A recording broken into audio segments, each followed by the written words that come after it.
just like alive. So I was experiencing euphoria. I was sitting around with this goofy grin on my face. I was a happy child. My mother would look at me and wonder, why are you so happy? She would say that to me. Why are you so happy? Wow. How could you be happy in this condition? And it's That's like, right. And so it's I'm alive. It's our stuff. I think this is going to be the book is going to help so many people with dealing with, children or family members with disabilities because of our own stuff. Right. We look at them and feel, oh, poor thing. You're projecting all your fears of what you think it would be like to be in my shoes, but you're not in my shoes. So I don't have any of the fear. And you have to remember, I'm still alive. I didn't die.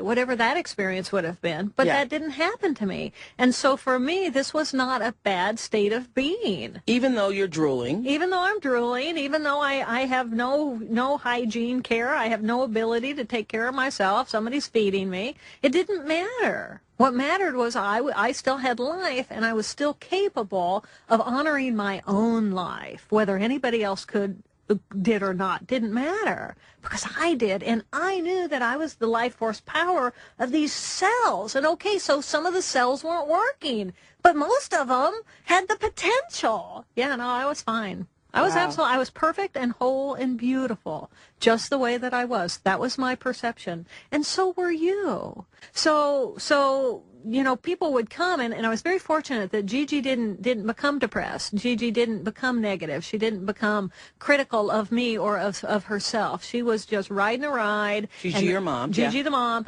in order to bring me what I needed and to provide for me hour by hour by hour what I needed in order to take the next steps. You say there's a passage in the book where you talk about so many times when people are dealing with folks who've had neurological, disabilities or been, dysfunctional in some way, strokes or whatever, that stroke patients become hopeless because nobody's paying attention to the little differences. And I don't have the cognitive capacity to remember what I couldn't do last week.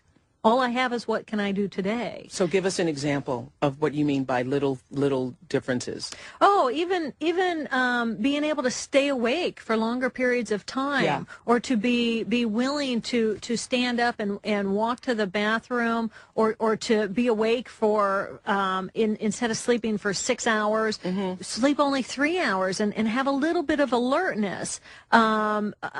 Just every step along the way was Gigi was on the phone with her friends, sharing our triumphs day by day by day.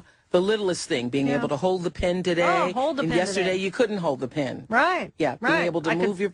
I could pick up puzzle pieces today and hold them because my hands were so weak. Share the moment where she gave you that 12-piece puzzle. Oh yeah. So it was a toddler-sized 12-piece puzzle, and she says to me, okay, she showed me the picture on the front and said, this is the picture that we're going to make, and it didn't really make any sense to me, but okay.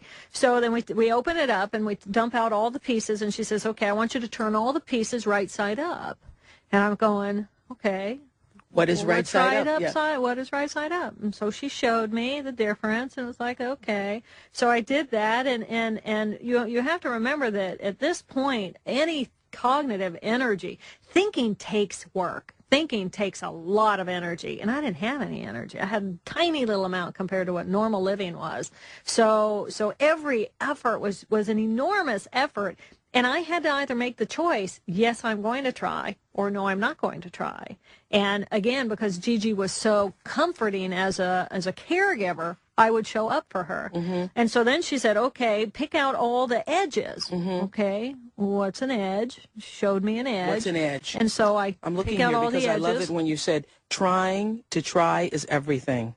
The willingness to try is everything. The willingness to try is everything. That's right. Because then when I try, it's me saying from the inside to my brain, to my neurons, I value this connection. I value this. I value it enough to try. Yeah. And if I don't try, it may never come back because I'm not willing to make that effort. So, and there's a moment where you're doing the puzzle, where she says, use color as your guide, Right. and that had never occurred to you. It had never occurred. I was obviously, she did say, these are outsy pieces, these are insy pieces, look at size differences. She had to explain to you what an edge was. She had to explain everything to me, parts and how they would fit together. And so I'm obviously trying to put pieces together that obviously do not go based on the color scheme. And then she said, Jill, you can use color. Color. And I thought, color? What's color? And then it clicked, and it's like, color. Oh, and then I could see color, and then it was like, oh, that makes the whole thing easy. I mean, who knew? Color. Yeah, I had to be taught color. Had to be taught I had color. to be taught color. We teach children. We teach newborns color. That's right. And so you really were an I was infant an in a infant. woman's body. Yes. As you became more cognitive, as more things started to come back to you, your Yeah. brain started to heal, Yeah. you went into surgery, obviously, and the surgery Yeah. worked. Right. You're Yeah, sitting here. surgery was good. Surgery was good. And as that happened, did you lose the oneness? When you came out of the surgery, let's go to the surgery. You came out of the surgery, and then what happened? What did they actually do in the surgery? In the surgery, they drilled 3 holes, taken a blob of bone out of my head, sucked out a blood clot the size of a golf ball, put the bone back on, and said, go home and heal. Essentially, it's going to be 2 years before we know anything. And when I woke up later that day, there was a brightness. I felt bright again. I had been just totally flat affect, just dull, happy but dull. And once that blood clot was gone, I felt like, okay, my spirit, the energy of me, I feel like I can be enthusiastic about life again. So it doesn't matter. Whatever happens now doesn't matter because I feel like I'm me again. Did you think that the me was Dr. Jill Bolte no. Taylor? No, she was a long way away. She was a long way away. She was a long way You away. still didn't have an identification with No. an ego self. No. Yeah. No. It was 2.5 weeks before the brain chatter started to come back. Okay. And it was like a slate that had been wiped clean.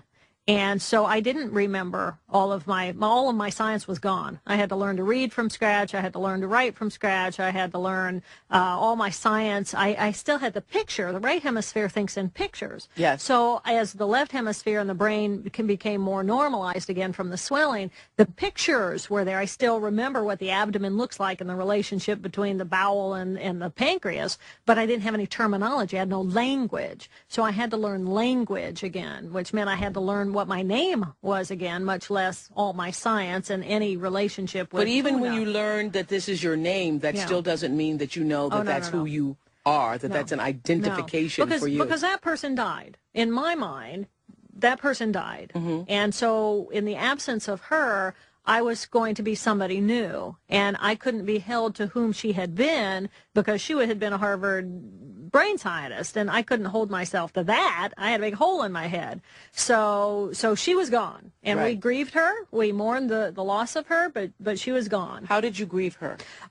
We talked about it. Who? My mom and my friends, my family, we recognized that we had to let the person whom I had been go because I wasn't her anymore. I didn't have any of her recollection of her life. I had none of her knowledge. I had none of her education. I had none of her memories.